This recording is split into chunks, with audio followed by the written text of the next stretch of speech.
Welcome to the Health and Healing Podcast with me, Sophia, where I talk all things to do with health and healing, physically, mentally, emotionally, and spiritually. I share insights from personal stories, client wins, chats with other practitioners, and offer nourishing support for those navigating the healing path. Now, if you are wanting to feel healthier, more at home in your body, and in love with your life, then you are in the right place, my love. Enjoy the episode.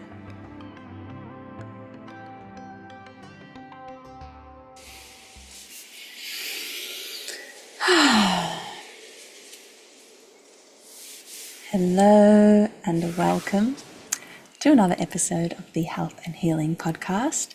If you're watching the video, I'm in a different space. I've decided to sit outside today. I've got the trees, the forest out in front of me, and the sun is shining. It is autumn and it is beautiful, and so I just really wanted to absorb some of the sunshine today and sit outside. So I invite you to get comfortable, to get cozy.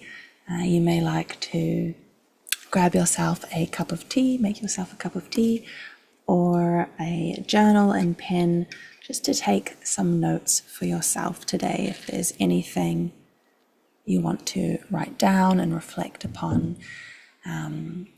Today's topic, we're going to dive into understanding or shifting your relationship to your health conditions and recognizing in doing so that that is the space in which you can heal, right? So I don't exactly know where this topic is going to take us today. I'm going with the flow. I'm with the trees, I'm listening to the wind, the leaves, the birds, soaking in the sunshine, and we're just going to trust the flow of this particular topic. So I know for myself, I in the past have had really big reactive moments when I have been faced with symptoms in my body, where I've felt like where I've been diagnosed with different conditions, or I've had a range a range of symptoms in my body. And it has made me really uncomfortable and really unfamiliar in my own body at times. And so the reason I really want to dive into this topic is because when we're in this space of being faced with challenging health issues, then it can be so easy to feel like there's something wrong with us, things are not going to get better, that like you can't heal, and you start to lose trust in your body. And that is a really isolating experience when something in your health and your circumstance changes, and then you actually lose trust in your body to heal and to regulate itself. And I know that this is something that can often happen for those who have experienced cancer, where it feels like there is something, the body is doing something wrong, quote unquote wrong, and there is no way to fix it. Like, of course there's treatments and things, but I mean, like, the body is just not quite doing the right thing. It's not supporting itself, and that can then feel really isolating and foreign in the body, and you can feel really alone within yourself and like there's no way out. And then when you are living in that, so obviously we have a consciousness, we have an awareness, but when you're living in a container, in a body where you don't feel like you can fully explore and express and expand and do the things maybe you once loved to do, or go out and, live your life because you feel limited by your body, that's really, really confronting. And the thing is with this is it can be really then easy to get trapped in this limiting way of thinking and believing, thinking about yourself and what you believe about yourself and what you believe about your body. And so But when we can start to really identify where our belief systems and where our nervous system is feeling really unsettled and mistrusting, that we can start to make little adjustments and rebuild confidence, rebuild trust, trusting in your body, trusting in your life's path and purpose. And then that is where health can return. And so when I talk about healing, right, healing is not just about getting a condition to go away. It's not just about resolving symptoms. It is not just about a condition disappearing, dissipating. The healing path is a release of suffering. And so you can still experience discomfort in your body whilst feeling deeply at peace, whilst feeling healthy, where health is this bigger, wider, broader concept.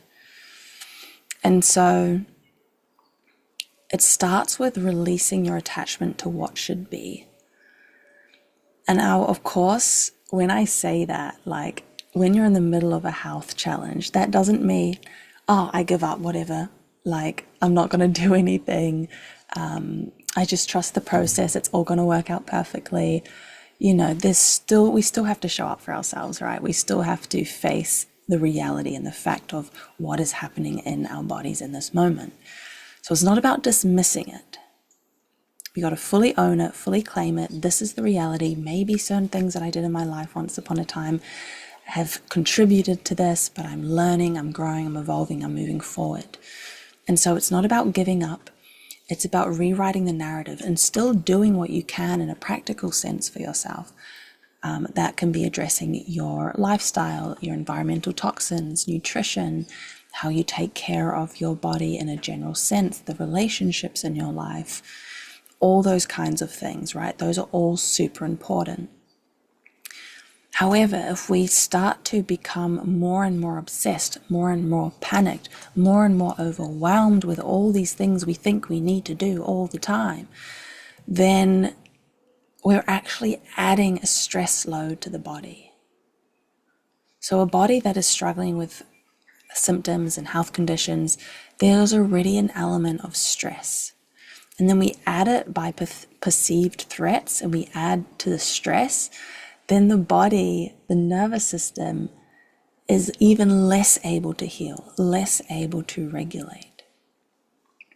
And so part of this journey is then coming into real deep contact and connection with what is happening in the body, exploring the sensations, getting to know the sensations, and rewriting the narrative of what this health condition means.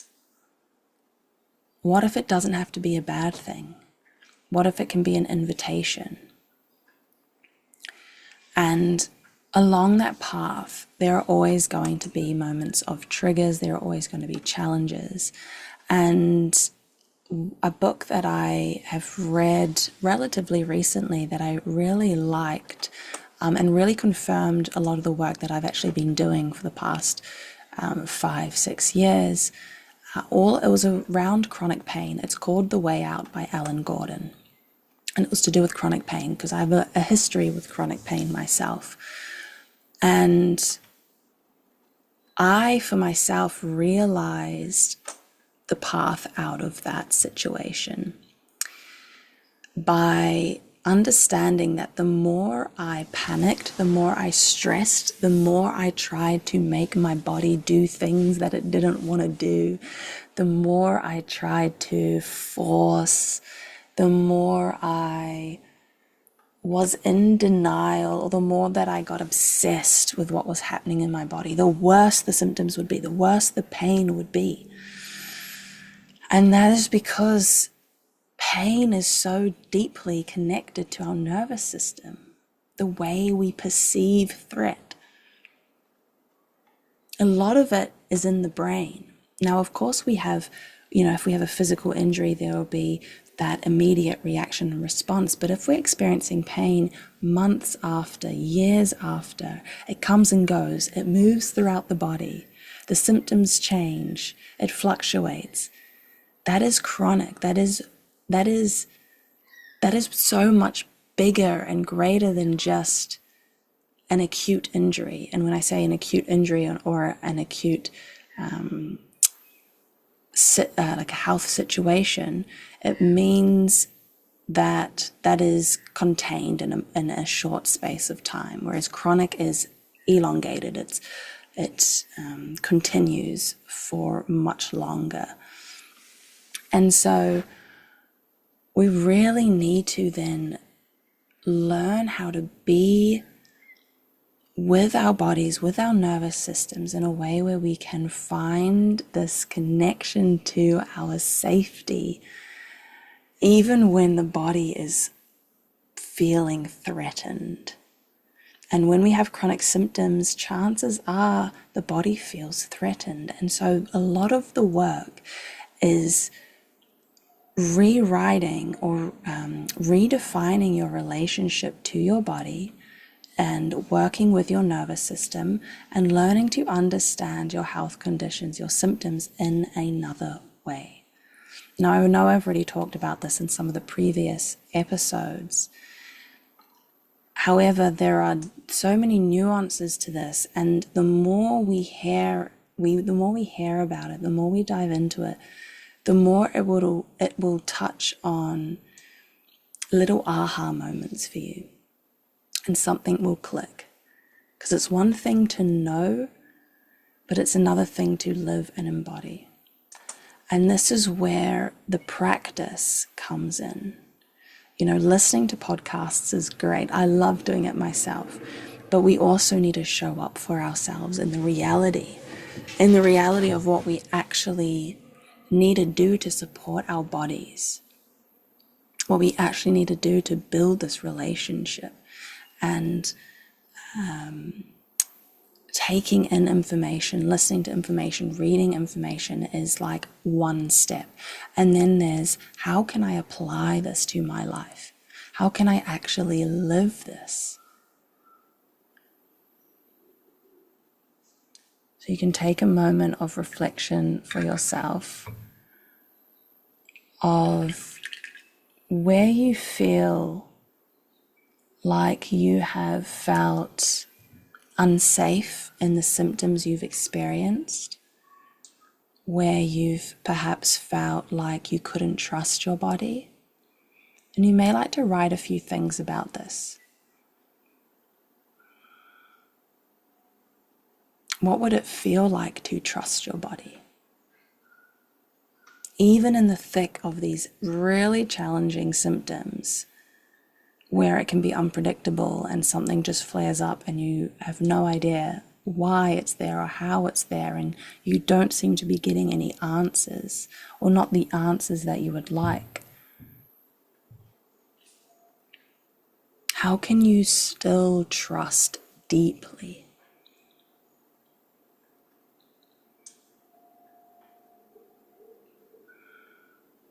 And so a really beautiful practice for this, to change your relationship to your health, to change your relationship to your body, is to actually stand in front of a mirror and look at yourself in the mirror. Now, so many people feel so challenged by confronting themselves in the mirror, by looking at themselves in the mirror. So looking into your eyes, and that might just be enough for you. You might just a minute of looking at yourself in the eyes. And I remember when I first did this was so hard. I could hardly do it. And then I would cry. I would just cry and cry and cry. Tears would well in my eyes. Like I was seeing myself. I was looking at myself. I was looking at my body. And then you can add on to that and repeat to yourself in the mirror, I love you, I love you, I love you. And really tell yourself and mean it that I love you. And if you have a specific condition, maybe there's a rash on your skin, or you have an ache in your knee, or you're experiencing digestive challenges in your belly and pain, bloating, looking at yourself in the mirror, and maybe you hold the area with your hand the area in your body that you're experiencing the discomfort, you hold it. So a full length mirror would be really great for this if you can, if you have access to that. But whatever you have is you can work with as well. And sharing with your body that I love you, and loving the condition, loving the symptom, holding your body, giving your body this beautiful nurturance, because oftentimes you can bring it back to this idea of the inner child and a child. So if a child hurts themselves and they say they stub their toe or they fall over and they graze their knee, the most unhelpful thing would be for a guide, a parental figure or a guardian to be like, you should be different. Or to say to the ache, the pain, that should not be there.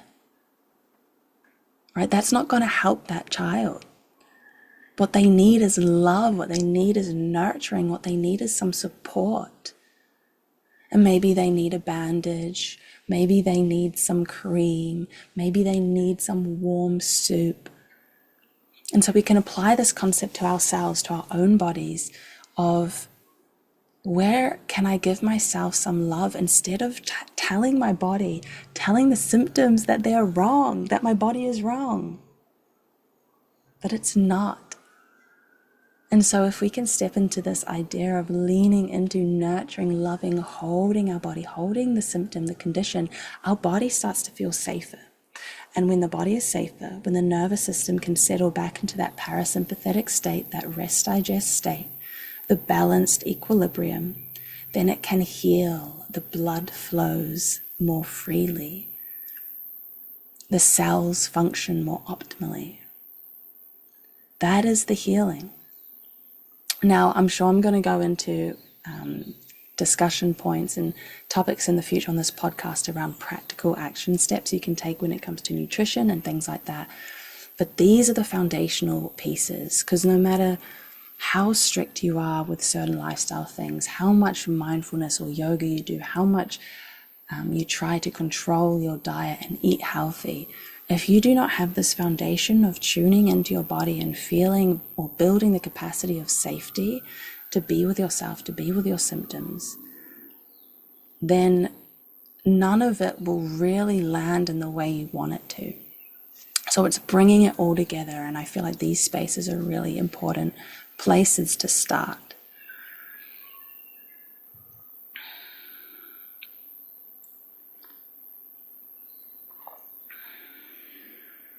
So I invite you for a moment just to take a deep breath in through your nose and out through your mouth.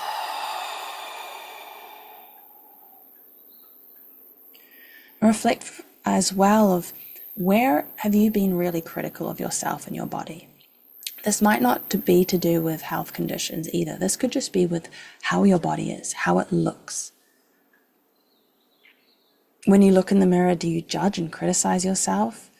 Do you tell yourself you shouldn't look a certain way, or that you shouldn't say these certain things, or you sound funny, or whatever it is? What if you could really, truly, deeply, wholeheartedly love all of who you are, your whole body? So noticing where you are holding that criticism for yourself and giving yourself permission to release the criticism, that you don't have to be so critical of yourself anymore. You don't have to judge these parts of you. And to then level up that exercise with the mirror. And I did this just the other night, is standing in front of the mirror once again, but this time without clothes, just fully naked, you yourself completely in wholeness with all of who you are, with all of how you look, all the rolls and the wrinkles and the hair and everything, right?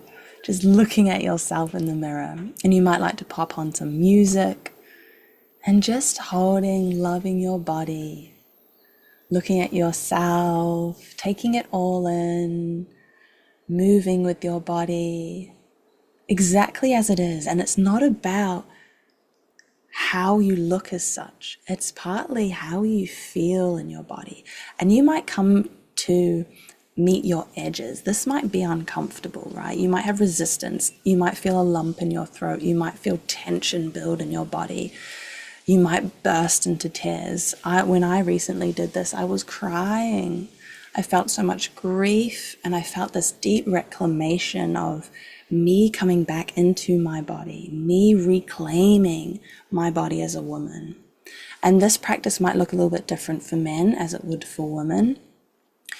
And, that's for you to then explore what it means to be in the presence of your own body.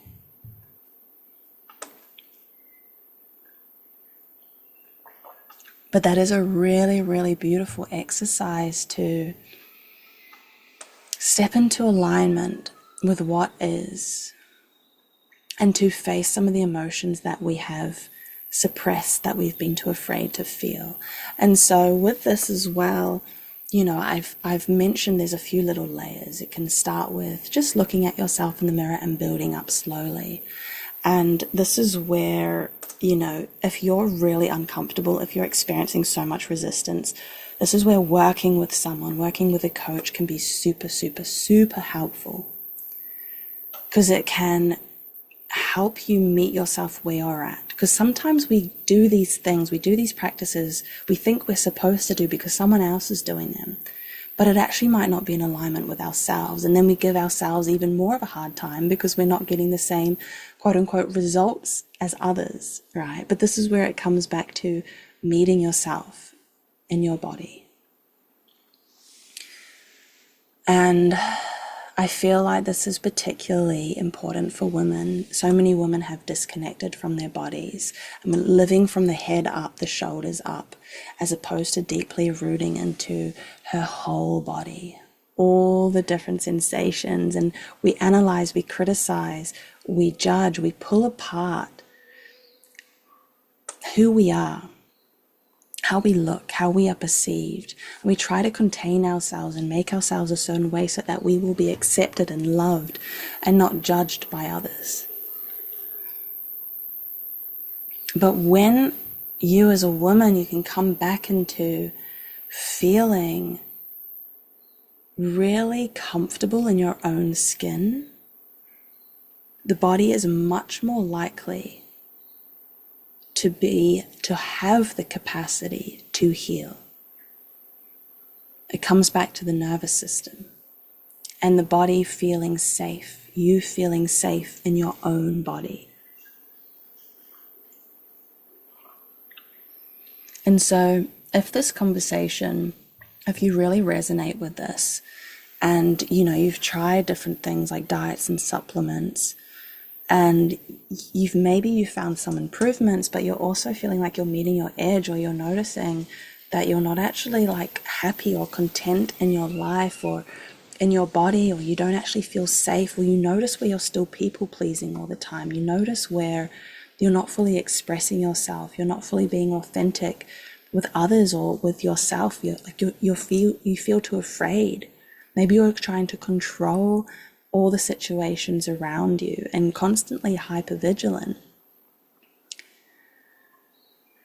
If you feel like that is something that is really strong in your life at the moment, and you want to learn how to drop back into your body, you want to learn how to change your relationship to your health, to your body, and coming to the space of healing where the healing is redefining and journeying through the reclamation of who you are as a whole body, as a whole being, loving your symptoms, not trying to force change, but allowing there to be space for the discomfort.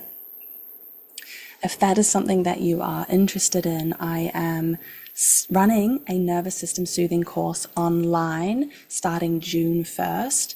And we are going to be working together for 8 weeks. And this is a group of women, so this one's women only at this time.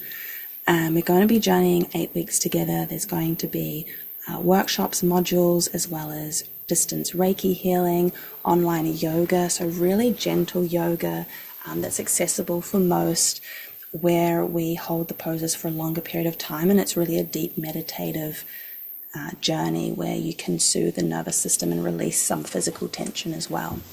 And we'll also have a live Q&A and check-in chat. And it's really designed to give you the opportunity to deeply practice shifting this relationship to your health and to your body. And it is the foundation for the practical action steps. So if this is of interest to you, I'll pop the link to the course in the description, in the show notes below, and you can have a little look and see. And of course, email me with any questions or connect with me on social media, Instagram or Facebook. And yeah, I would love to welcome you into this space if you resonated with what I had to share today. If it rings true for you, if you feel like you've been feeling isolated in your body as a woman, if you've been feeling like you are living for the world around you and not for yourself, if you feel like your body isn't your own, if you've been having lingering health conditions that you've been navigating for months or years, and you're just not feeling safe, you're just feeling a bit off, you want to learn how to put in boundaries, reclaim your sovereignty, speak up for yourself, honor yourself, love your body, hold your body, and not feel this like retraction, this contraction or shame or guilt or embarrassment. Like, I used to feel so much of those growing up, and I thought that was truth. I thought that was everything. I didn't know that there was another way until I really started doing this work. And then I realized that, oh, I don't have to feel all this shame anymore. I don't have to feel all this guilt. And it's because I dove into my body and healed my relationship to my body, healed my relationship to my health. And I learned how to show up in the world in a different way, where I was authentic and honest and true and real and fully expressed without carrying all the stories that have been passed down through the generations or passed down from parental figures growing up or guardians growing up through school. I got to choose how I wanted to live my life and how I wanted to move forward. And I know that this is accessible for all women. And I know that there are so many women struggling with health conditions, whether it is to do with digestion, autoimmunity, whether it's to do with hormonal issues and menstrual issues like endometriosis, chronic UTIs, BV, thrush, things like that. Those are so common for women. And so many women feel shame about it. So many women feel uncomfortable in their bodies to even talk about it. So this space is really to liberate yourself from that contraction, to move into the body, to rebuild your relationship to your body so you feel safe. And then from that space, we can start to open, start to expand. I'm going to end it there now. The links will be down below. The sun is really popping. If you're watching the video, you'll see that I'm lit up like the sunshine because the sun is right on me and I'm starting to get seriously sweaty. So I hope this episode was helpful for you and a beautiful reminder of what is possible. What is possible. Sometimes those moments of inspiration and those reminders are exactly what we need to take the next step forward. So I'm hoping it landed, and I look forward to the next one.